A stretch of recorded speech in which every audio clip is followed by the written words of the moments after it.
وہ دور مسلمانوں کی لوگ آ رہے تھے، اسلام قبول کر رہے تھے، اور آہستہ آہستہ جو تربیت کا پروسیس ہے دین سیکھنے کا اور دین پیٹ میں اترنے کا، دل کے اندر جگہ پکڑنے کا، وہ ایک دم تو نہیں ہو سکتا.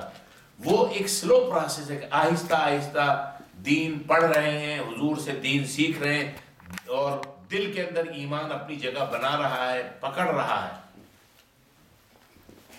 خاندان کس ماحول سے وہ کنورٹ ہو کے آئے اور آہستہ آہستہ دین سیکھ رہے ہیں، تو ابھی وہ تربیت کے مراحل میں بھی تھے، ٹریننگ کے پروسیس کے اندر وہ لوگ تھے. یہ جو واقعات ہوئے ہیں یہ نہیں کہ روزانہ ایسے، مطلب یہ کہ ویری ریئر چند واقعات ادھر اس قسم کے ہوئے، تو ان کو تو آپ ایگزامپل نہیں بنا سکتے. تو لہذا وہ جو اعتراض، جو آبجیکشن تھا اس کا یہ کہ ایک تو مسلمان جب یہاں آئے تھوڑا سکون کا سانس لیا. ایک انسان کے طبیعت کے اندر ایک آمادگی ہوتی ہے کہ یار انہوں نے میرے ساتھ، میں جب وہاں تھا کتنا میرے ساتھ ظلم کیا. تو اس میں ایک آدھ اگر اس قسم کے واقعات ہو گئے، یہ نہیں کہ ہم یہ کہیں کہ ضرور ہونے چاہیے تھے، ایک آدھ واقعات اگر ایسے ہو گئے، لیکن اللہ کے نبی صلی اللہ علیہ وسلم نے گریجولی ان کے دلوں کے اوپر محنت کر کے، کام کر کے ان کے دلوں کو پورا مطلب ہے کہ ایمان سے اور ہدایت سے بھر دیا. اسلام لا الہ الا اللہ پڑھ کے، محمد رسول اللہ پڑھ کے مسلمان تو ہو گئے. اور تربیت، بھائی آج مجھے ایک نے فون کیا امریکن، اس نے یہ کہا کہ بھائی میں چند مہینے پہلے مسلمان ہو گیا تھا، کلمہ میں نے پڑھ لیا، اب میں دین سیکھنا چاہتا ہوں کہ نماز لا الہ الا اللہ محمد رسول اللہ پڑھ کے مسلمان تو ہو گیا. اب یہ دیکھیں سیکھنے کا اور دل کے اندر جگہ پکڑنے کا وہ پورا ایک لمبا پروسیس ہوتا ہے. تو یہ مسلمان ان پروسیس کے میں سے گزر رہے تھے. اس میں اگر ایک آدھ ایسے واقعات آ گئے جبکہ ان کے ساتھ مسلسل سالوں ظلم ہوتا رہا، تو ہمیں اس ماحول کو اور اس وقت کو بھی سمجھنا پڑے گا کہ اس قسم کے واقعات کب اور کیسے رونما ہو گئے تھے. اور میں نے آپ کو پھر بتایا، اب تو سمجھ میں آ گئی نا کچھ اس بات کا جواب ہو. آج مہذب دور میں جبکہ ہیومن رائٹس کی شکیں بھی موجود ہیں اور ہیومن رائٹس کے آرگنائزیشنز اور ادارے اور یونائٹڈ نیشن سب موجود ہیں، آپ یہ دیکھیں حکومتوں کے لیول پہ بھی دوسرے لوگوں کے ساتھ اور ایک جگہ سے کتنی بڑی تعداد کے اندر ہیومن رائٹس کی وائلیشن ہو رہی ہے. فرینڈلی فائرنگ کہ جی غلط جگہ ہم نے باراتی جو ہے وہ شادی کی تقریب ہو رہی تھی، ہم یہ سمجھے کہ یہاں کوئی دہشت گرد بیٹھے ہوئے، شادی کی تقریب تھی، 100-200 آدمی مر گئے.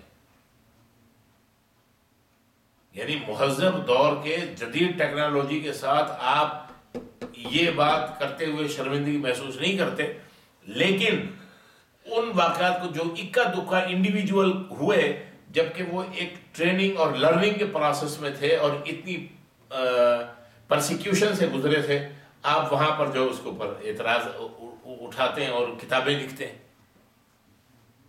یہ تو انصاف کی بات نہیں. تو ذکر ہو رہا ہے کہ غلطی سے اگر کوئی قتل ہو جائے، غلطی سے قتل ہونے کی کئی صورتیں ذکر کی تھی، جیسے تیر ہے، گولی ہے، پتھر ہے، شکار کو ماری تھی لگ گئی وہ مر گیا، یا کسی کو جان بوجھ کے جیسے لوگ کھیل کود میں یا مذاق میں ایک دوسرے کو کوئی چیز مارتے ہیں، ہلکے سے کوئی چیز ماری لیکن وہ لگی بھی ہلکے سے لیکن وہ برداشت نہیں کر سکا، وہ مر گیا. اسی طریقے سے ایکسیڈنٹ میں یا جیسے آج کے دور میں ایکسیڈنٹ اور ٹریفک حادثات کے اندر لوگ مرتے ہیں، تو یہ تمام صورتیں قتل خطا کی ہیں کہ یعنی حادثاتی طور پہ انٹینشنل یہ قتل نہیں ہے. لیکن ان سب کی صورت میں کیا کہنا چاہیے کہ یہ خون بہا دینا پڑے گا، کمپنسیشن کرنی پڑے گی اور اسی پروسیس میں سے اسی میں گزرنا پڑے گا وارث. ہاں اگر وارث نہ لیں، منع کر دیں اور وہ معاف کر دیں وہ بات الگ ہے. آگے وَمَن يَقْتُلْ مُؤْمِنًا مُتَعَمِّدًا، جو کوئی قتل کرے کسی مومن کو جان بوجھ کے، فَجَزَاؤُهُ جہنم، پس اس کی جزا، اس کی سزا جہنم ہے، خالدًا فیہا، ہمیشہ ہمیشہ وہ اس میں رہے گا. یہاں پر رہ لیں، یہاں رکھی نہیں ہمیشہ ہے، خالدًا فیہا، وہ اس میں ہمیشہ رہے گا. وَغَضِبَ اللَّهُ عَلَيْهِ وَلَعَنَهُ، اور اس کے اوپر اللہ کا غضب ہوگا اور اس کی لعنت ہوگی. وَأَعَدَّ لَهُ عَذَابًا عَظِيمًا، اور اس کے لیے بڑا عذاب تیار کیا گیا. یعنی اب یہ آیت نمبر 93 جو ہے 93 یہ ہے کہ کسی مومن کا قتل عمد، عمد مطلب جان بوجھ کے، ڈیلیبریٹلی، انٹینشنلی کسی کو مارنا، قتل کرنا، انتہائی شدید ترین جرم ہے جس کا اس دنیا میں کفارہ ممکن ہی نہیں. ناحق قتل، خواہ کسی مسلم کا ہو یا غیر مسلم کا ہو، شدید ترین جرم ہے، اور اس جرم کے مرتکب پر اللہ کی لعنت اور اللہ کے غضب کے الفاظ سے اس کی شدت اور بھی واضح ہو جاتی ہے. اللہ فرما رہے ہیں وَغَضِبَ اللَّهُ عَلَيْهِ وَلَعْنَهُ، جو کوئی کسی کو جان بوجھ کے قتل کرے گا تو قاتل جو ہے اس پہ اللہ کا غضب اور اللہ کی لعنت. تو ان دونوں الفاظوں سے اللہ کے غضب کی شدت واضح ہوتی ہے. بعض کہتے ہیں، بعض علماء کے نزدیک کہ یہ قتل ایک ایسا جرم ہے کہ جتنی بھی توبہ استغفار کر لے یہ اس کی معافی نہیں ہے. بعض یہ کہتے ہیں کہ خالص توبہ، اتنی دل کی گہرائی کے ساتھ اگر توبہ کی ہے اور اس کی اپنی سزا جو بھی تھی وہ بھی بھگت لی ہے، تو پھر اس صورت کے اندر اللہ تبارک و تعالیٰ کی طرف سے اس گناہ کی بھی یعنی معافی ہے. اور اگر حکومت شریعہ ہے تو ظاہر ہے پھر تو قتل عمد میں قتل کی سزا تو قتل ہی ہے. اگر پھر کیا ہوگا اگر قتل کی ایسی صورت میں کہ جہاں پر قتل کی سزا قتل ہے، یعنی ایک شخص نے کسی کو جان بوجھ کے قتل کیا اور پھر اس کے جواب میں اس کو قتل کر دیا گیا، ثابت ہو گیا جرم، عدالت نے، کورٹ نے، جج نے سزا سنا دی، اس کے جواب میں اس کو قتل، جیسے سعودی عرب یا بعض دیگر ممالک میں ہوتا ہو. اب کیا اس کو اللہ کے غضب کا، اللہ کی لعنت کا شکار ہونا پڑے گا یا وہ نہیں؟ وہ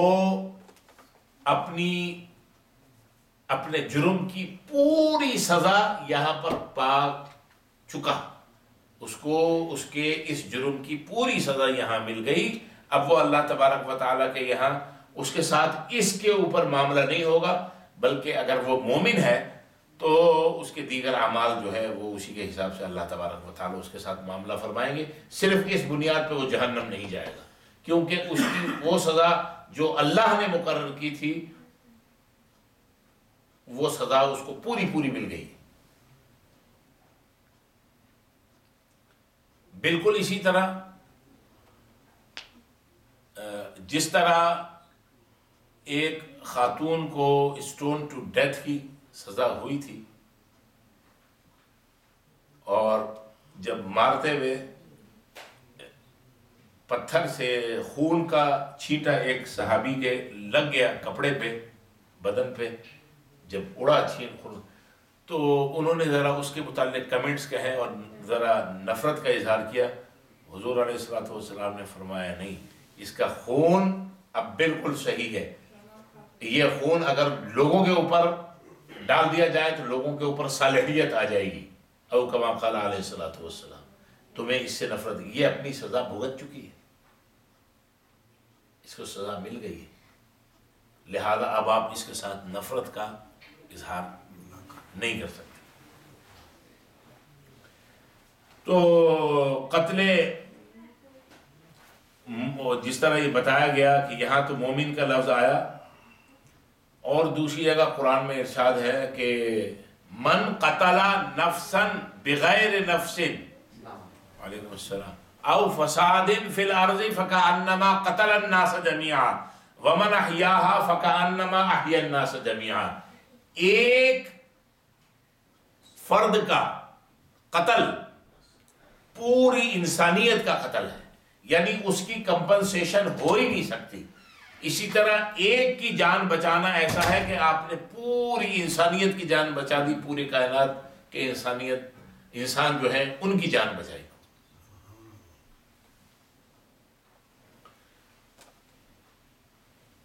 یا ایھا الذین آمنوا، اے ایمان والو، اذا ضربتم فی سبیل اللہ، جب تم سفر کرو اللہ کے راستے میں، فتبینوا، تو تحقیق کر لیا کرو، ولا تقولوا لمن القى الیکم السلام لست مؤمنا، اور تم نہ کہا کرو اس سے جو تمہاری طرف سلام کرے کہ تم مومن نہیں ہو.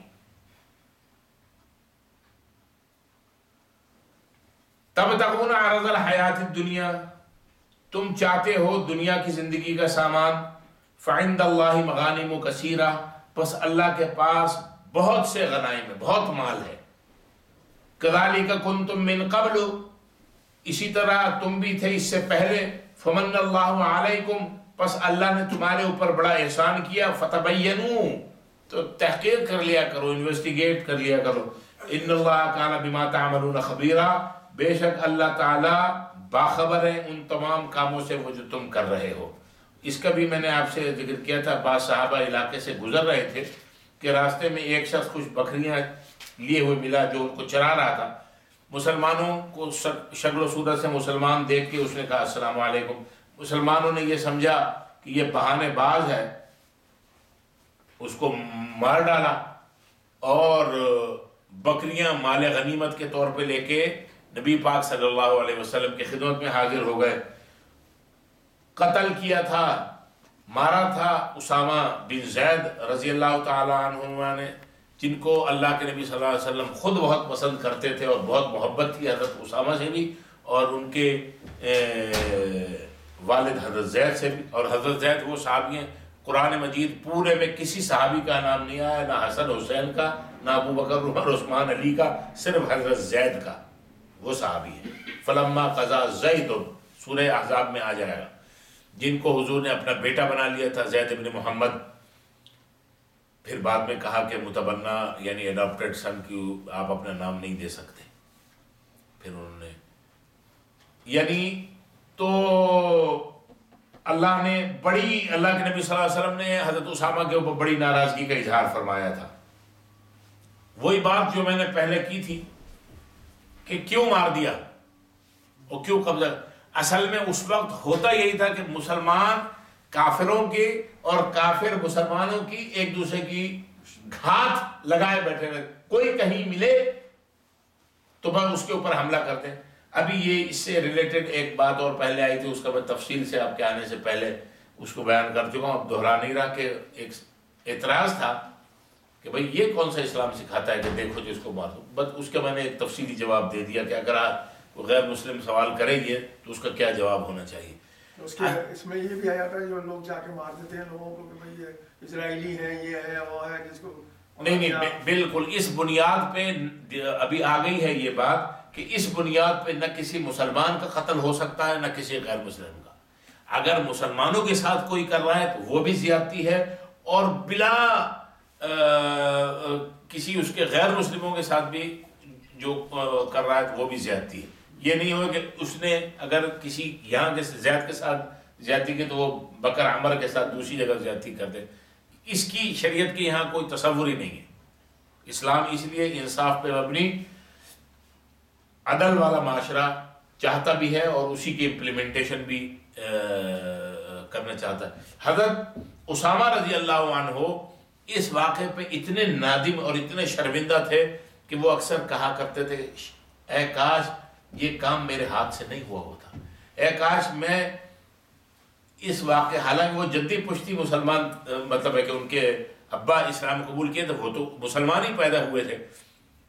وہ یہ کہتے کاش میں اس واقعے کے بعد اسلام لایا ہوا ہوتا تاکہ یہ میری گردن کے اوپر یہ واقعہ نہ ہوتا. لیکن میں نے آپ سے بتایا، ذکر کیا کہ اس وقت حالات ایسے تھے.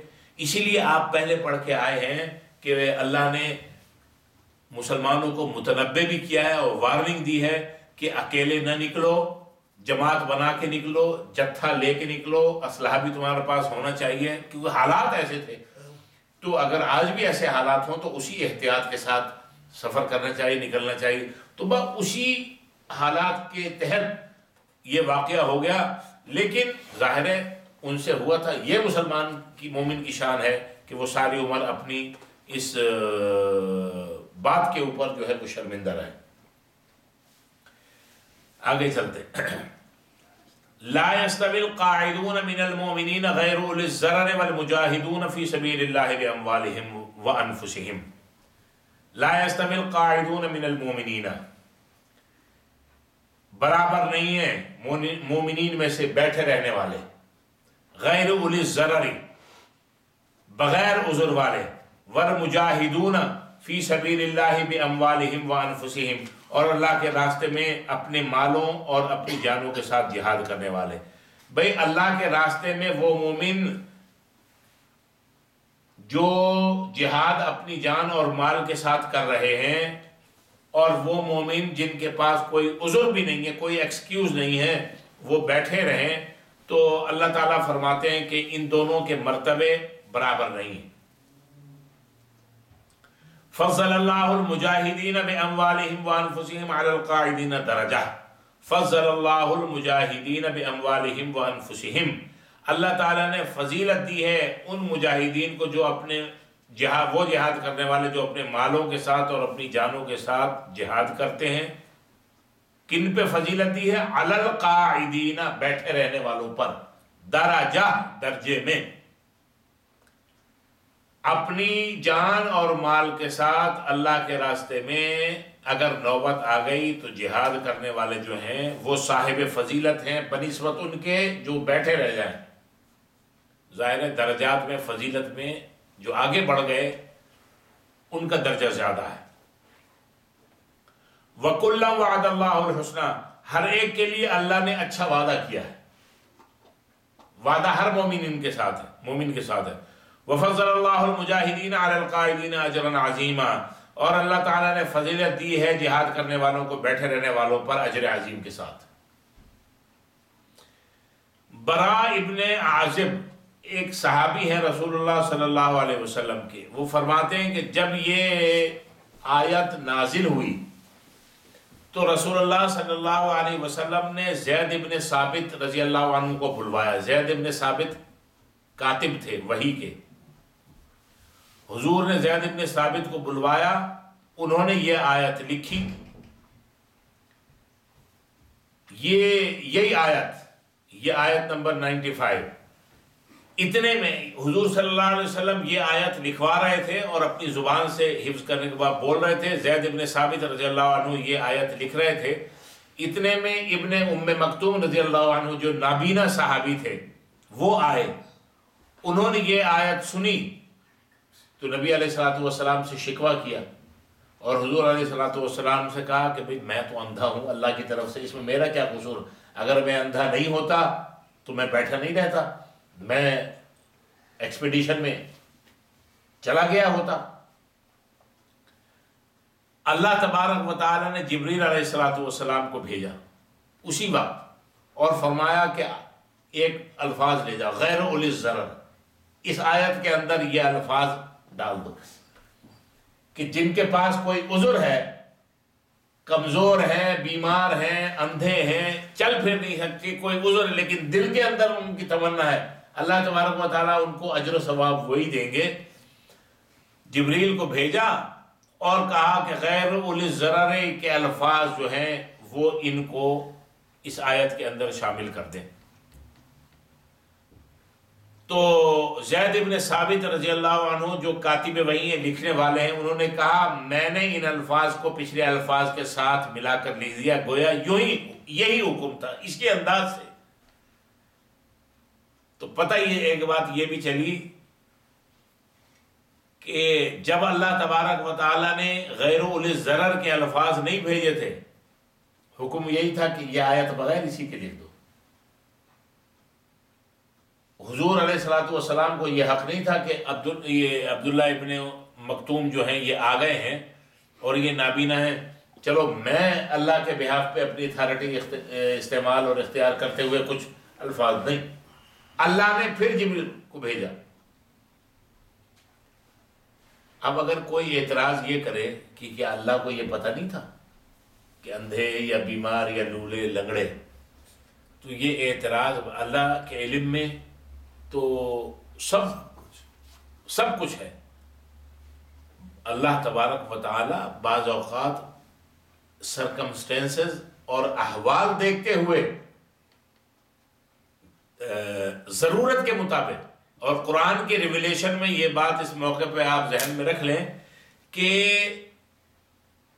قرآن 23 سال میں اور 6 مہینے میں اور کچھ دن کے اندر کیوں نازل ہوا، اس کا ایک جواب یہ بھی ہے کہ جیسے جیسے حالات اور واقعات پیش آتے رہے، احکامات کی ضرورت ہوتی رہی، ویسے ویسے قرآن نازل ہوتا رہا. اللہ کو پتہ نہیں تھا، اللہ کو یہ معلوم تھا. اس لیے اللہ تبارک و تعالی نے قرآن مجید میں شراب کے حرام ہونے کے احکام 4 فیز کے اندر نازل کیے. 3 میں نے آپ کو بتایا، لوگ 3 کہتے ہیں، بنیادی طور پر 4 فیز ہیں. ساتھ.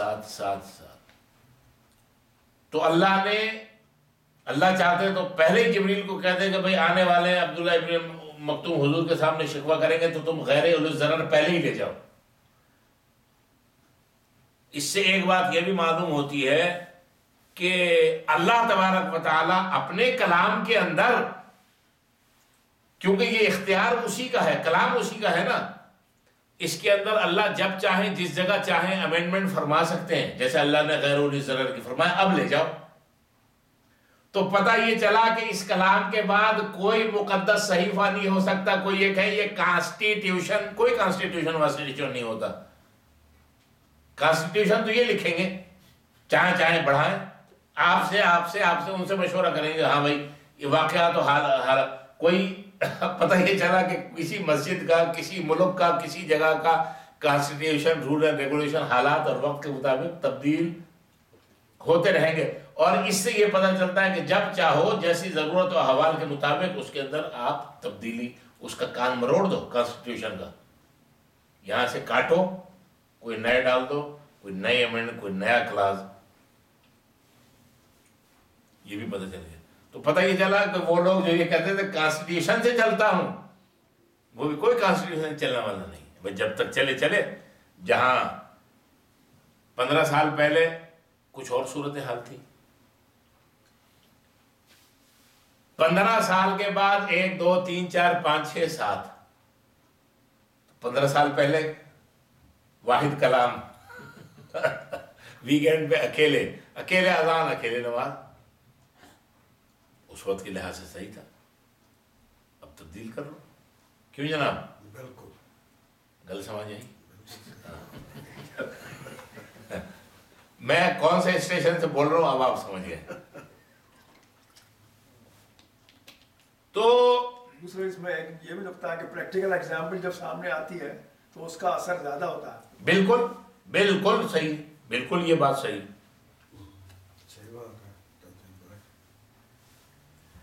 حضرت یہی آیت لا يستوي القاعدون من المؤمنین غیر اولی الضرر والمجاہدون فی سبیل اللہ باموالہم وانفسہم. ابن عباس رضی اللہ عنہما فرماتے ہیں کہ اس آیت کا مطلب یہ ہے کہ جو لوگ جنگ بدر میں شامل ہوئے وہ لوگ اور جو جنگ بدر میں شامل نہیں ہوئے وہ برابر نہیں ہیں. جنگ بدر کے اندر جو شامل ہوئے ان کی تو اللہ اور اس کے رسول نے بڑی فضیلت بیان کی. اسی طریقے سے ایک حکم اس کے ذریعے یہ بھی معلوم ہوا کہ جہاد فرض عین نہیں ہے. فرض عین کا مطلب جیسے نماز فرض عین ہے کہ آپ کھڑے ہو کر نہیں پڑھ سکتے، بیٹھ کے پڑھ لیں. بیٹھ کے نہیں پڑھ سکتے، بیڈ پہ ہیں، لیٹ کے پڑھ لیں. ایک آدمی ایکسیڈنٹ ہوا، چوٹ لگی ہے، پاؤں یا ہاتھ بندھے ہوئے ہیں، بات ہوش و حواس میں تو ہے لیکن کھڑا ہونا دور کی بات، بیٹھ بھی نہیں سکتا.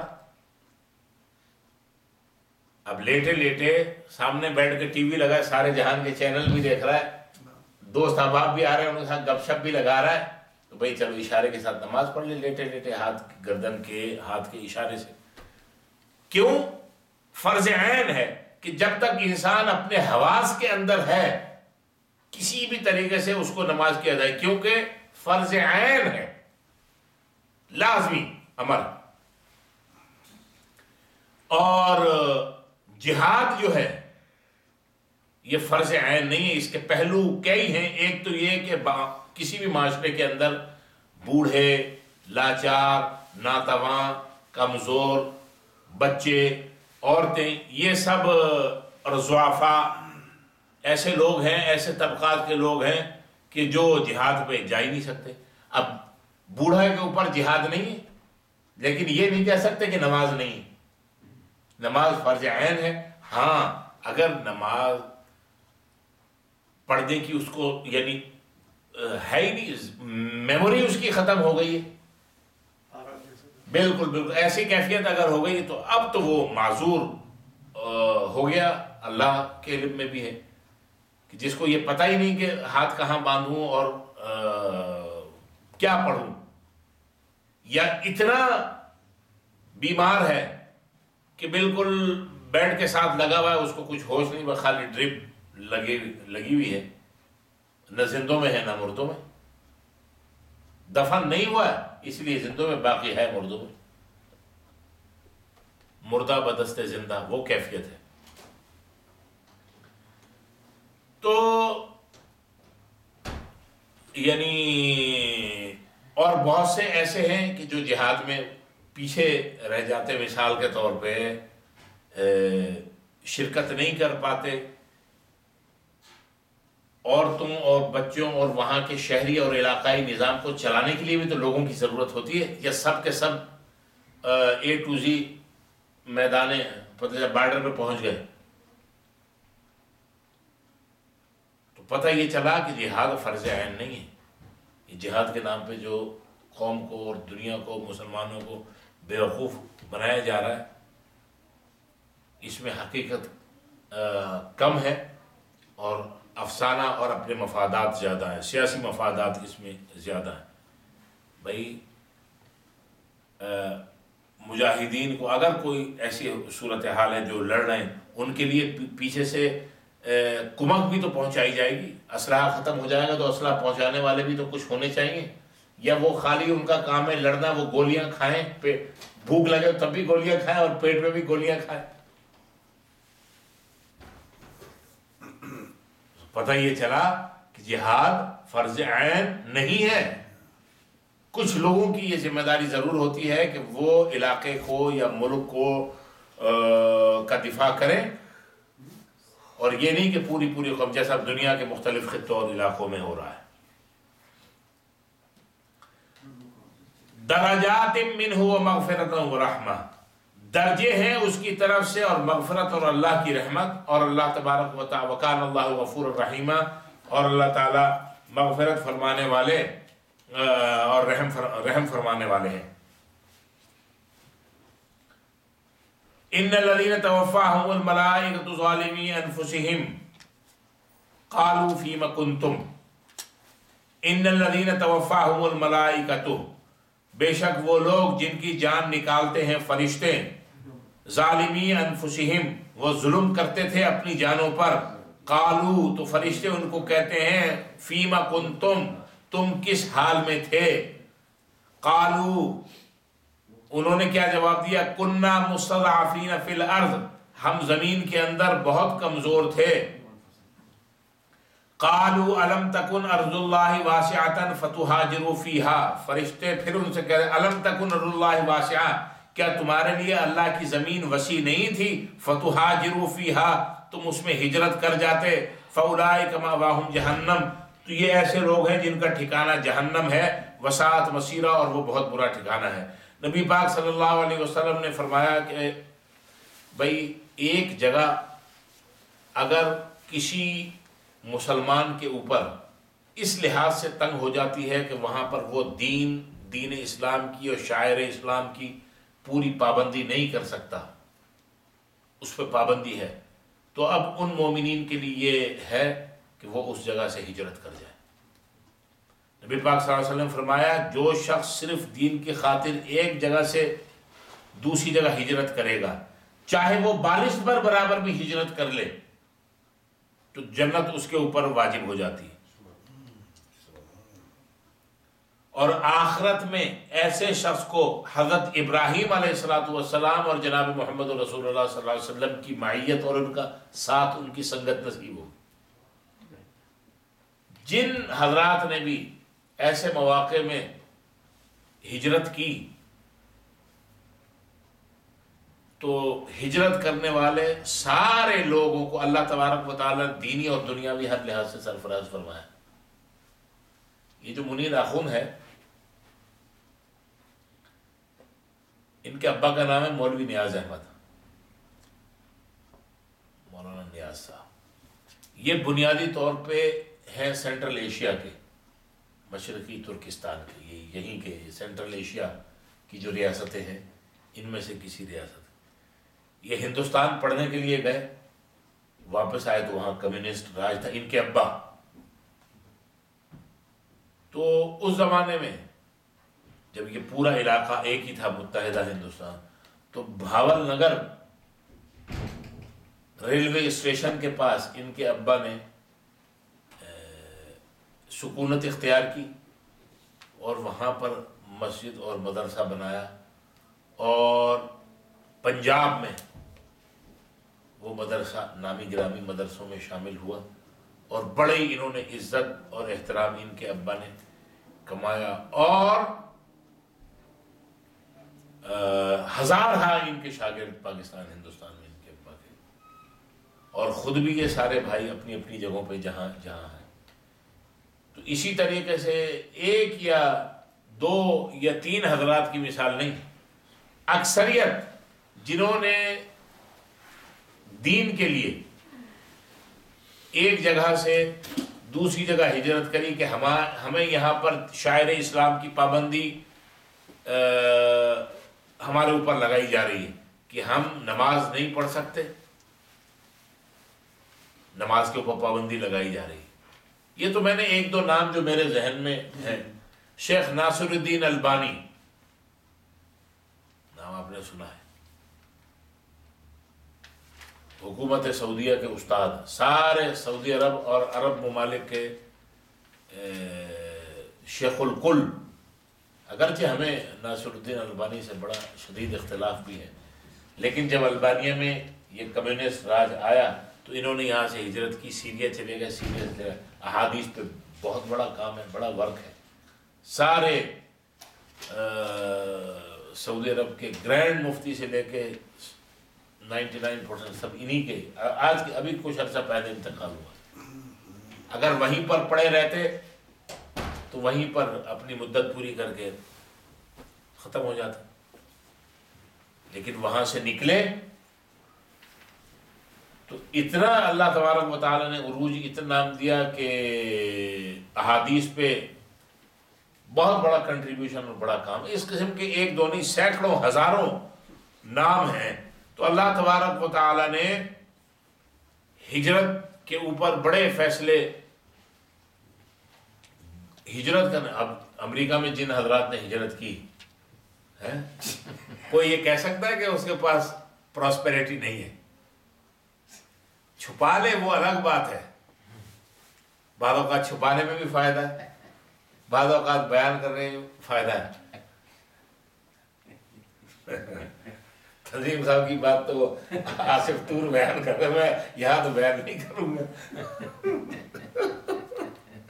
اللہ اکبر کبیرہ. یہ دوسرا پوائنٹ یہ تھا کہ اگر امریکہ میں ہی ہے اور ایک جگہ ایسی ہے جہاں مساجد نہیں ہے، کچھ نہیں ہے، وہاں سے ہٹ کے ایک شہر سے دوسرے شہر میں جائے جہاں پر مسجدیں ہیں تاکہ صحیح طریقے سے نماز پڑھ سکے، تو اس کا بھی یہ اس میں نہیں، اس میں اس کو یہ ہے کہ اگر تو کسی ایسی جگہ پہ مسلمان اتنے قلیل مقدار میں ہیں اور معاشی طور پہ بھی اتنے ویل ٹو ڈو نہیں ہے، ویل اسٹیبلش نہیں ہے کہ وہ اپنی ایک چھوٹی مسجد، کا مطلب یہ تھوڑی ہے کہ مسجد جناب علی جو آدمی ہیوسٹن ٹیکساس میں اور فلوریڈا میں دیکھ کے آیا، کہا مسجد ہوگی تو اتنی بڑی ہوگی ورنہ نہیں ہوگی.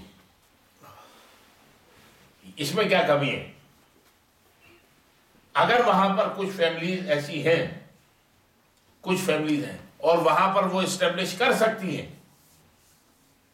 تو ضرور وہاں پر ان کو بجائے اس کے کہ وہ ایک جگہ سے دوسری جگہ موو کریں، اب کسی کی موومنٹ ہو رہی ہے، کسی کی جاب ختم ہو گئی، دوسری جگہ جاب مل رہی، وہ تو ایک ظاہر ہے کہ ایک ایسی مجبوری ہے، ایسا معاملہ ہے، لیکن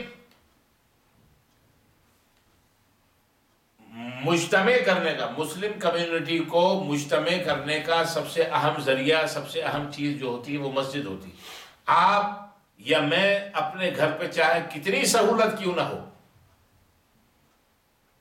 آپ بلاتے رہیں محبت سے، ایک دفعہ، 4 دفعہ، 10 دفعہ، لیکن دوسرے کو آنے میں ہیزیٹیشن ہوگی،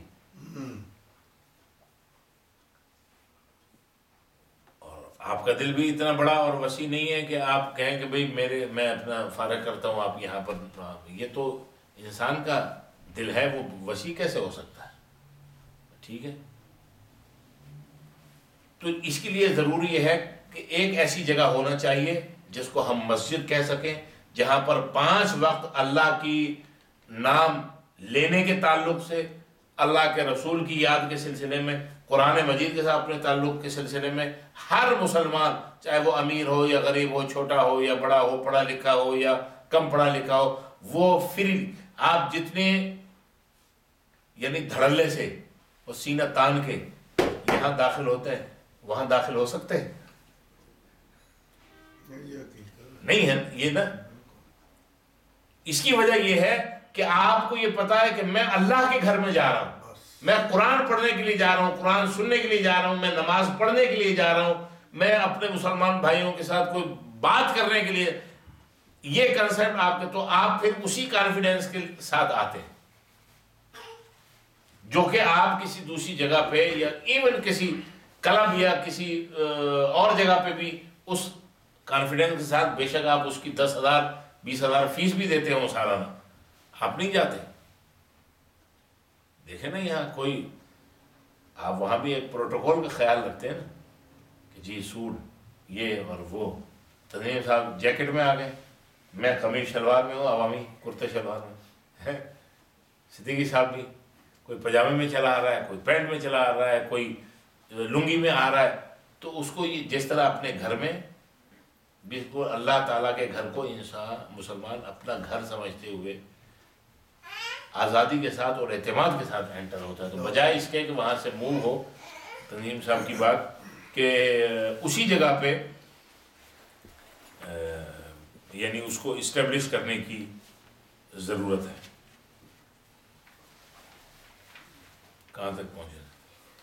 إِلَّا الْمُسْتَضْعَفِينَ مِنَ الرِّجَالِ وَالنِّسَاءِ وَالْوِلْدَانِ لَا يَسْتَطِيعُونَ حِيلَةً وَلَا يَهْتَدُونَ سَبِيلًا۔ اللہ تعالیٰ فرما رہے ہیں کہ بھئی جو اگر ہجرت کر سکتا ہے وہ ہجرت کر لے، إِلَّا الْمُسْتَضْعَفِينَ مِنَ الرِّجَالِ وَالنِّسَاءِ وَالْوِلْدَانِ، مگر مستضعفین کمزور لوگ مردوں میں سے، آدمیوں میں سے، والنساء عورتوں میں سے، والولدان اور بچوں میں، لا یستطیعون حیلتاً کہ وہ کسی تدبیر کی استطاعت نہیں رکھتے، ولا یہتدون سبیلا اور نہ کو وہ راستہ پاتے ہیں، کوئی ایسا راہ ان کو نظر نہیں آتی، کوئی ایسا ہیلا وسیلہ ان کے لیے بن نہیں پاتا، کمزور ہیں وہ وہاں سے نکل نہیں سکتے۔ اللہ تبارک و تعالیٰ فرماتے ہیں ان کے لیے تو ہم نے معافی رکھی ہے۔ فَأُولَئِكَ عَسَى اللَّهُ أَن يَعْفُوَ عَنْهُمْ، فَأُولَئِكَ یہ وہ لوگ ہیں، یعنی کمزور لوگوں میں سے، مردوں میں سے، عورتوں میں سے، بعض مرد بھی تو کمزور ہوتے ہیں، یہ کہاں لکھا ہے کہ ہر مرد جو ہے، بیان کروں مردوں کی شان؟ قرآن کہہ رہا ہے مستضعفین من الرجال، سب سے پہلے مردوں کو، حالانکہ ہم کہتے ہیں عورتیں کمزور ہیں، تو عورت کا پہلے تذکرہ کرنا چاہیے کہ بھئی عورتوں میں سے کمزور، بچوں میں سے کمزور، پھر مردوں کا کہنا چاہیے مردوں میں سے۔ پتہ یہ چلا کہ مرد جو ہے نا یہ شادولہ، یہ زیادہ کمزور ہے، اس کے بعد عورتیں کمزور ہیں، پھر بچے کمزور ہیں۔ سب سے پہلے بھائی گھر میں اگر گھر کا فرد سربراہ یا مرد جو ہے وہی کمزوری مردار، تو پتہ چلا پیچھے جتنے ہیں سبھی مردار ہو رہے ہیں۔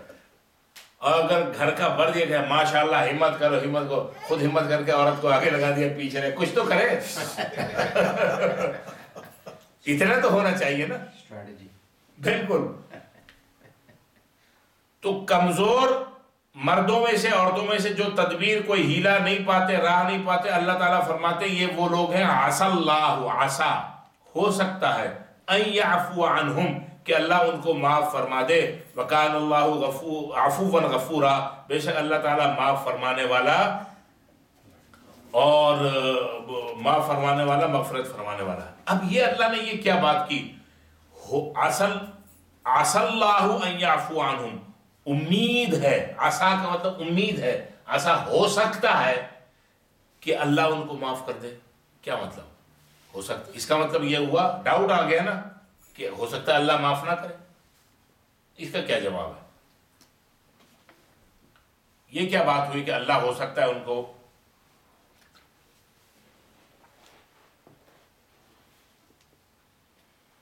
اس کا جواب یہ ہے کہ یہ ایک اصول اور قاعدہ ہے یاد رکھنا چاہیے کہ عسا اس کا مطلب ہے ہو سکتا ہے امید ہے.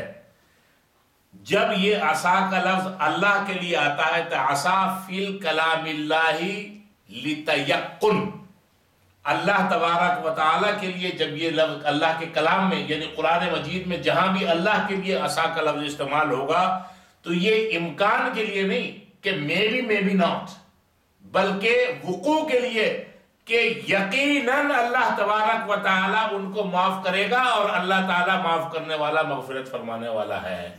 عسا کا لفظ کلام اللہ کے اندر تیقن کے لیے آتا ہے کہ ایسا ہو نہیں سکتا کہ اللہ تبارک و تعالیٰ ان کو معاف نہ کرے. اللہ ان کو لازماً معاف کرے گا جو مردوں میں سے بچوں میں سے عورتوں میں سے کمزور ہوں اور کسی وجہ سے وہ ایسی جگہ سے جہاں شاعر اسلام پہ پابندیاں لگ رہی ہوں وہاں سے لوگوں کو ہجرت کرنی چاہیے. اگر وہ لوگ وہاں سے نکل نہ سکیں اپنی کمزور کوئی راستہ ان کو نہ ملے کوئی ہیلا کوئی راہ ان کے لیے نہ سجائی دے اور وہ وہیں پر رہیں تو اللہ تبارک و تعالیٰ یقیناً ان کی معافی فرمائے گا. اب ایک لفظ یہاں پر اور آیا لا یستطیعون حیلتن. ہیلا کا عام انگریزی میں ترجمہ ایکسکیوز اب پتہ نہیں کہ مجھے ہیلے کو کیا کہیں انگریزی میں بہانہ. اردو میں تو اس کو بہانہ کہہ سکتے ہیں یا بہانہ بنانا ہیلا کرنا ایکسکیوز. ہیلا عربی میں کہا جاتا ہے التدبیر الخفی پوشیدہ تدبیر خفیہ تدبیر. کوئی بھی خفیہ تدبیر کر کے ایسی بات کہ جس کے ذریعے کوئی مشکل آسان ہو جائے اس کو ہیلا کہتے ہیں. اور ہیلا اچھا بھی ہوتا ہے اس کو کہا جاتا ہے عربی اور شریعت کی اصطلاح میں ہیلا محمودہ. اور ہیلا غلط بھی ہو سکتا ہے خراب تو اس کو کہا جاتا ہے ہیلا مذمومہ برا ہیلا.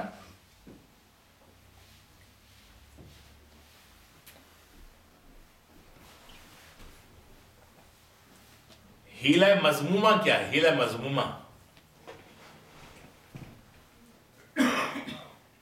زکوٰۃ کتنے سونے پہ ہے؟ 52 تولہ چاندی 7 سے 7.5 تولے سونے کے اوپر. اب ایک شخص کے پاس سمجھ لیں 7.5 تولے سونا ہے. اب ہیلا مذمومہ یہ ہے کہ اس نے 5 تولے یا اس میں سے 4 تولے جب سال بھر پورا ہوا تو اپنی بیٹی کو یا بیٹے کو یا بیوی کو کہا کہ یہ میں تمہیں گفٹ کر دیتا ہوں. اب اس کے پاس چلا گیا اب 7.5 اس کے پاس نہیں ہے یا کسی ایسے عموماً سونا ہوتا ہے عورتوں کے پاس یا کوئی آدمی یا عورت اس قسم کا ہیلا کرے کہ وہ تھوڑا تھوڑا اپنے 7-8 بچے ہیں یا جان پہچان والے یا اعتماد کے ہیں ان کو یہ دے دے اور پھر جب وہ پیریڈ جو ہے وہ گزر جائے، یعنی 11ویں مہینے میں دے دیا، پھر 12واں مہینہ گزر گیا، 1-1.5 مہینے کے بعد پھر لاؤ جی میرا واپس کر دو، اس کو کہیں گے شریعت کے ساتھ کھلواڑ، ہیلہ مذمومہ، کہ اللہ کے ساتھ تم نے ہیلا کرنے کی کوشش کی. انڈین کی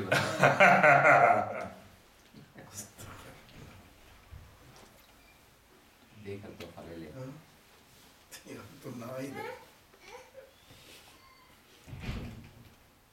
اور بعض اوقات ہیلا جو ہے وہ محمودہ وہ یہ ہے کہ کوئی بھی ایسا کام، کوئی بھی ایسا عمل کہ جس کے ذریعے شریعت کا حکم بھی نہ ٹوٹے اور کوئی ایک اچھا کام آپ کے ذریعے ہو جائے.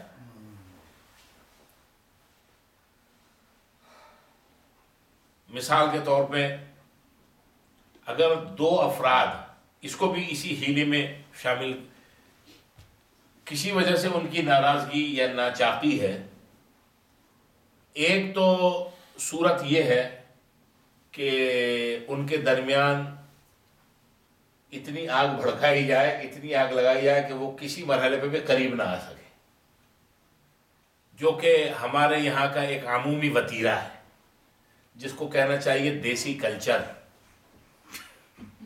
کہ اب یہ رب اللہ کی طرف سے اب یہ دور دور ہو گئے تو ان کو مزید دور کر دو. ایک یہ ہے کہ آپ نے کہا کہ کون سی ایسی صورت ممکنہ اور اچھی ہو سکتی ہے جس کے ذریعے کہ یہ 2 افراد جو 2 مسلمان ہیں یہ آپس میں مل جائیں. تو اس کے لیے آپ نے ایک ہیلا کیا. وہ ہیلا یہ کیا کہ ایک صاحب کے پاس آپ نے ذکر کیا، دوسرے صاحب جس سے ان کی غلط فہمی یا رنجش یا لڑائی ہے، اور باتوں میں آپ نے یہ کہا کہ بھئی وہ تو آپ کا بڑا ذکر خیر کر رہے تھے، یہ کیسے ہو سکتا ہے، وہ بہت ہی حرامی آدمی ہے. میں نہیں آپ چاہے جو کہیں میرے سامنے، کہا اس نے کچھ نہیں ہے، اور آپ جو ہے اس کو بیان کر رہے ہیں کہ وہ تو آپ کا یوں کلمہ پڑھ رہا تھا اور آپ کی ٹھیک ہے میری غلط فہمی تھی، وہ یوں ہو گئی، وہ یوں. اب آپ اس کے دل ہیلا کر رہے ہیں اور اس کے دل سے آپ ایک کدورت نکال رہے ہیں، جھوٹ بول رہے ہیں.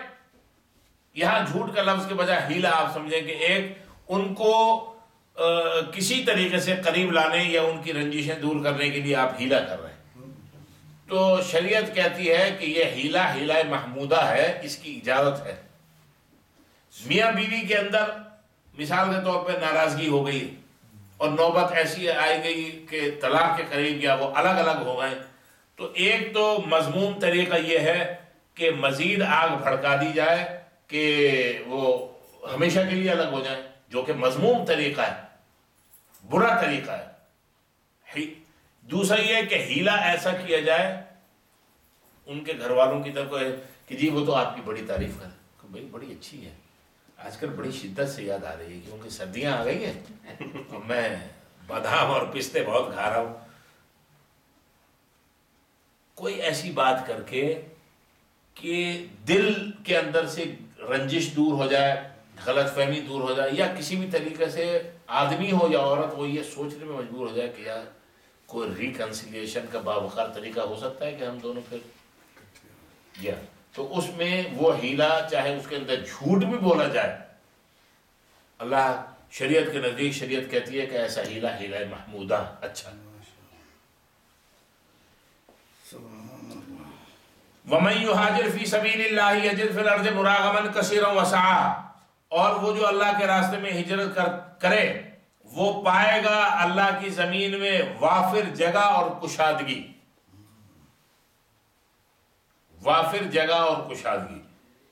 ہجرت اللہ کے وَمَن يَخْرُجْ مِن بَيْتِهِ مُهَاجِرًا إِلَى اللَّهِ وَرَسُولِهِ، اور وہ شخص جو اپنے گھر سے نکلتا ہے اللہ اور اس کے رسول کی طرف مہاجر ہو کے، اللہ اور اس کے رسول کی ہجرت کے لیے، ثم يدركه الموت، پھر وہ موت کو پا لیتا ہے، موت اس کو پا لیتی ہے، یعنی اس کو موت واقع ہو جاتی ہے.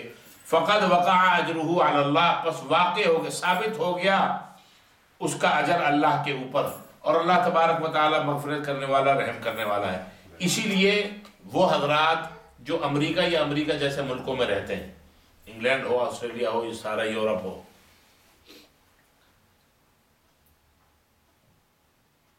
یعنی جو فقہا ہیں آج کے دور کے، اور وہ پچھلے ان کی روشنی میں یہ فرماتے ہیں کہ امریکہ یا امریکہ جیسے ملک جہاں پر مسلمان دوسرے ملکوں سے، اسلامی ملکوں سے، یا جہاں پر اسلامی شاعر کی آزادی تھی وہاں سے یہاں پر آئے ہیں. جیسے مثال کے طور ایک تو ملک ہو گیا مثال کے طور پاکستان، بنگلہ دیش، افغانستان جو ہیں اسلامی ملک، یا ہندوستان میں مسلمانوں کو کوئی پابندی نہیں ہے کہ جی مسجد نہیں بناؤ یا سجدہ نہیں کرو. وہ اپنے دھڑلے سے جو شاعر اسلام کے اوپر عمل کر ہر سال حج پہ بھی جاتے ہیں لاکھوں کی تعداد میں، مسجدیں بھی بناتے ہیں، مدرسے بھی ہیں، علماء بھی وہاں پر رہ رہے ہیں، الا یہ کہ کوئی مخالف، کوئی سبسڈی ہے مسلمانوں کو حج پہ. یہ تو اور اچھی بات ہے، اور کیا چاہیے. اس کا مطلب یہ ہے کہ وہ کام جو بہت سے بلاد اسلامیہ وہ کرنا چاہیے. بلاد اسلامیہ والے تو کھال کھینچتے ہیں کہ بھائی 2 لاکھ ان کو مرغا بنا کے لے کے جاؤ حج کرنے کے لیے، اور پیسے پورے لو سونی بزنس کلاس کی. تو جو یہاں پر آئے علماء یہ فرماتے ہیں کہ وہ اپنی، اگر وہ یہ نیت کر کے آئے ہیں کہ ہم یہاں انگلینڈ آئے، کینیڈا آئے، امریکہ آئے، اور ناروے گئے، ڈنمارک گئے، آسٹریلیا گئے، کہ ہم صرف پیسہ کمانے کے لیے آئے ہیں، چونکہ اتنا پیسہ ہمارے علاقوں میں اور ہمارے ملکوں میں نہیں تھا، تو علماء اس پہ متفق ہیں کہ بحیثیت مسلمان ان کا یہاں پر رہنا اور کمانا بالکل حرام ہے، چاہے وہ جتنے بھی، الا یہ کہ وہ اپنی نیت کی یہ درستگی کر لیں کہ ہم بحیثیت مسلمان اپنی ذاتی حیثیت میں اسلام کے سفیر ہیں. ہم خود بھی شاعر اسلام کو پامال نہیں کریں گے اور دوسروں کو بھی اس طرح اڑائیں گے، اور جو دنیاوی طور پہ ہمارے اوپر ذمہ داریاں عائد ہوتی ہیں بحیثیت ایک کسی پروفیشنل کے، بحیثیت ایک تاجر کے، بحیثیت ایک دکاندار کے، بحیثیت ہم وہ بھی اپنے فرائض سر انجام دیں گے. جیسے وکلاء اپنے وکالت والا کام کریں گے، لیکن اس کے ساتھ ساتھ اسلام کے سفیر بھی بنیں گے. ڈاکٹر مریضوں کو دیکھیں گے، چاہے وہ مریض مسلمان ہو غیر مسلم ہو، لیکن اس کے ساتھ ساتھ وہ شاعر اسلام کو نہ صرف یہ کہ خود عمل کریں گے بلکہ دوسروں کو بھی اس طرف لائیں گے. کوئی آدمی چاہے چھوٹی موٹی جاب والا ہو، وہ چھوٹی موٹی جاب والا بھی اپنی سطح پہ اپنے آپ کو اسلام کا سفیر سمجھے گا، اور وہ یہ اپنی نیت. اسی لیے بہت سے بڑے بڑے اسکالرز جو ہے نا، یہ میرے علم میں ہے کہ انہوں نے کانفرنسز میں لوگوں سے یہ ریپیٹ کروا کے الفاظ، کہ یہ نہیں کہ آپ ہاتھ پاؤں توڑ کے اپنے پروفیشن اور جاب چھوڑ کے آپ مسجد میں آ کے بیٹھ جائیں، یا کرتا پاجامہ پہن کے نکل جائیں اور تبلیغ کرنا شروع کر دیں. نہیں، آپ اپنی ذاتی حیثیت میں ایک مبلغ اور ایک ایمبیسڈر آف اسلام ہیں. اب اس کا فائدہ کتنا ہوگا؟ اس کا فائدہ یہ ہوگا کہ جب آدمی یہ نیت کرے گا تو سب سے پہلے وہ یہ کہے گا کہ جی میں خود اپنے آپ کو پہلے جو ہے نا پابند کروں گا، اور جہاں تک ہو سکے گا میں پھر دوسروں کو بھی، کوئی ساتھ کام کر رہا ہے، کوئی کسی نے دین میں دلچسپی لی، اس کو جی قرآن کا ایک نسخہ لے جا کے دے دیا. جب خود ہی عمل کرنے والا نہیں ہے، اس کو یہ پتہ نہیں ہے مسجد کہاں ہے، اس کو یہ پتہ نہیں کہ میرے بچے کہاں قرآن پڑھیں گے یا دین کہاں سیکھیں گے، یا بچیاں جو ہیں اور بچے حیا اور تمیز کہاں سے سیکھیں گے، تو ایسے. اور بات سمجھ میں آتی ہے میرا خیال کرتا ہے، یعنی اس میں یہ بالکل نہیں ہے کہ آپ کرو نہ اور دوسروں کو بتاؤ. یہ نہیں ہے کہ آپ اپنے کام کاج چھوڑ کے اسی کام میں لگ جائیں. اپنے کام میں لگے رہتے ہوئے پھر آپ کو اپنی اپنی سطح پہ مطلب ہے کہ اس کام کو کرنا ہے آہستگی سے، آرام آرام کے ساتھ. اب یہ سوچ لیں کہ اتنی بڑی بڑی تنظیمات اور ادارے اور انڈیویجولز میں بھی جو کوشش کر رہے ہیں، اگر یہ سب نہ کریں تو سب سے پہلے اس کا نقصان یہ ہوگا کہ اپنی ذات کے اندر سے ایمان نکلے گا، پھر اپنے گھر والوں سے نکلے گا. تو آج یہ تھوڑی بہت دین کی چلت پھرت جو نظر آ رہی ہے، اتنے لوگ ان علاقوں میں اسلام قبول کر رہے ہیں، دین کی طرف آ رہے ہیں، یہ اس میں یہ اصل میں تو بنیادی طور پہ اللہ کا فضل ہے، ان کی طرف اللہ کی طرف سے ہدایت کے فیصلے ہیں. یہ بات تو پہلی اور آخری بات تو یہی ہے. لیکن اس میں اللہ تعالیٰ بطور ٹول کے آپ کو اور مجھے اور ہم جیسے کمزور لوگوں کو استعمال کر رہا ہے کہ کہیں کسی کا اچھا رویہ دیکھ کے، کہیں کسی کے ذریعے کو قرآن کا نسخہ دے کے، کہیں نماز کا یا اور کوئی عمل دیکھ کے، اس طریقے سے اللہ تبارک و تعالیٰ. تو اگر ہم نے یہ نیت نہیں کی تو ہمیں کسی بھی مناسب موقع پہ اس نیت کو ریوائیو کر لینا چاہیے. کی ہے تو اس کو ریوائیو کر لیں، ورنہ نئے سے ایک نئی انٹینشن کے ساتھ. ہاں جی، اب آگے نیا مسئلہ آ گیا. وَإِذَا ضَرَبْتُمْ فِي الْأَرْضِ، جب تم زمین میں سفر کرو، فَلَيْسَ عَلَيْكُمْ جُنَاحٌ، تو تمہارے اوپر کوئی گناہ نہیں ہے، أَن تَقْصُرُوا مِنَ الصَّلَاةِ، کہ تم نماز میں قصر کر لیا کرو، نماز کی قصر. إِنْ خِفْتُمْ أَن يَفْتِنَكُمُ الَّذِينَ كَفَرُوا، اگر تم ڈرتے ہو کہ تم کو کافر ستائیں گے. إِنَّ الْكَافِرِينَ كَانُوا لَكُمْ عَدُوًّا مُبِينًا، بے شک کافر تمہارے کھلم کھلا دشمن ہے. اللہ تبارک و تعالی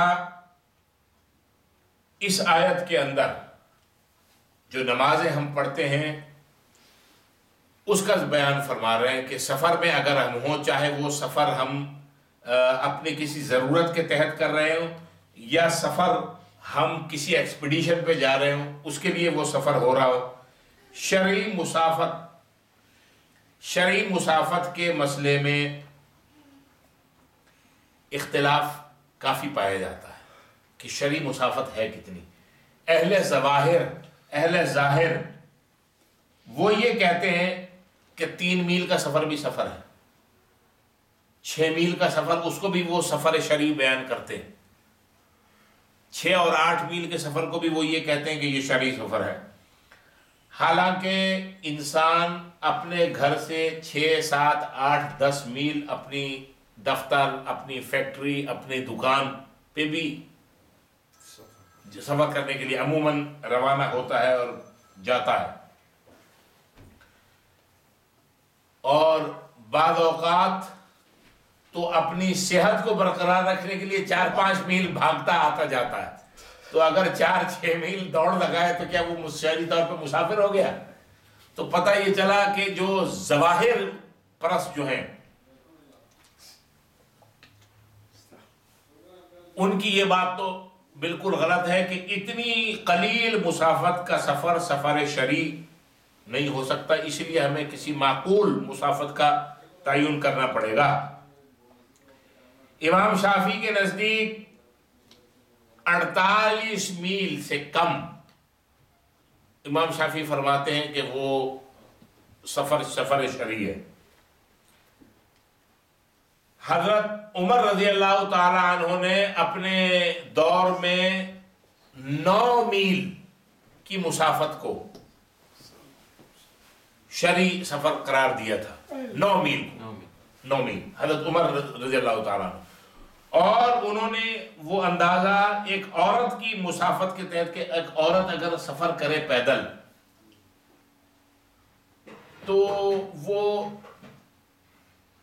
یعنی کتنے ایسے کتنی دور پہ جا کے وہ مطلب تھوڑا آرام کرتی بھی جائے اور رکتی بھی جائے تو کس طریقے سے وہ وہاں تک ایک مناسب انداز میں پہنچ سکتی ہے. تو انہوں نے اس کا تعین کیا کہ وہ 9 میل ہو سکتا ہے. امام ابو حنیفہ رحمت اللہ علیہ نے 3 دن کے سفر کو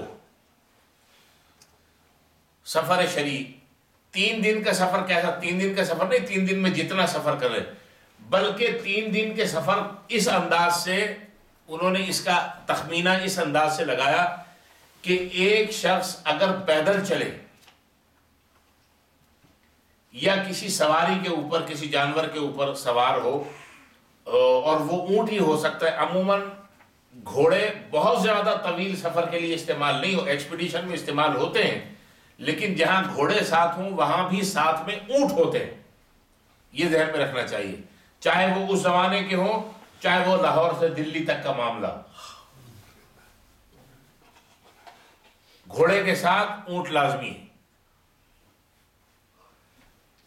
امام ابو حنیفہ کہتے ہیں 3 دن کا سفر، 3 دن کی مسافت. لیکن وہ کس انداز سے کہ اگر کوئی شخص سفر کرتا ہے تو کتنی پیدل سفر کرنے کے بعد یا کسی جانور کے اوپر سفر کرنے کے بعد کتنی دیر کے بعد اس کو آرام کی ضرورت پڑ سکتی ہے، کہ اس کو رکنا پڑے گا، پھر کتنی دیر کے بعد اس کو کسی اپنے قضاء حاجت وغیرہ کے لیے رکنا پڑے یا کوئی کھانے پینے کی.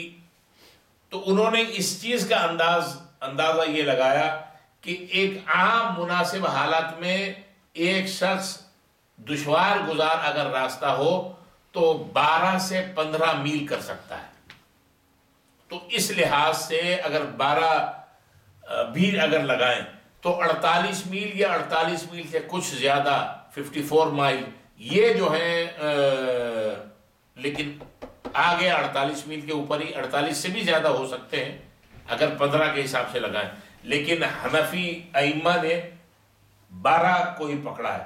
تو 48 میل کے بعد جو ہے 48 میل تک حد، یعنی اگر سفر کرے تو وہ شخص جو ہے شرعی طور پہ یعنی مسافر کہلائے گا اور اس کا سفر وہ سفر شرعی ہوگا. اب قرآن تو یہ کہتا ہے کہ جب تم سفر کرو تو تم اپنی نمازوں کی قصر کیا کرو. اب قصر کرنی چاہیے یا نہیں قصر کرنی چاہیے؟ امام احمد بن حنبل پوری نماز پڑھنے کو صرف مکروہ تصور کرتے ہیں. سفر جی، وہ کہتے یعنی پڑھ لے تو کوئی حرج نہیں، لیکن کہتے ہیں مکروہ ہے اگر پوری پڑھے. اور امام شافعی کہتے ہیں افضل اور غیر افضل کا معاملہ ہے. اگر ایک شخص پوری نماز پڑھ لے تو وہ غیر افضل ہے، افضل یہی ہے کہ قصر پڑھی جائے. امام ابو حنیفہ کیا کہتے ہیں رحمۃ اللہ علیہ؟ امام ابو حنیفہ رحمۃ اللہ علیہ یہ فرماتے ہیں کہ سفر کے اندر امام مالک اور امام ابو حنیفہ یہ فرماتے ہیں کہ سفر کے اندر قصر واجب ہے. واجب کا کیا مطلب؟ کہ اگر کوئی شخص پوری پڑھے گا تو وہ گناہگار ہے.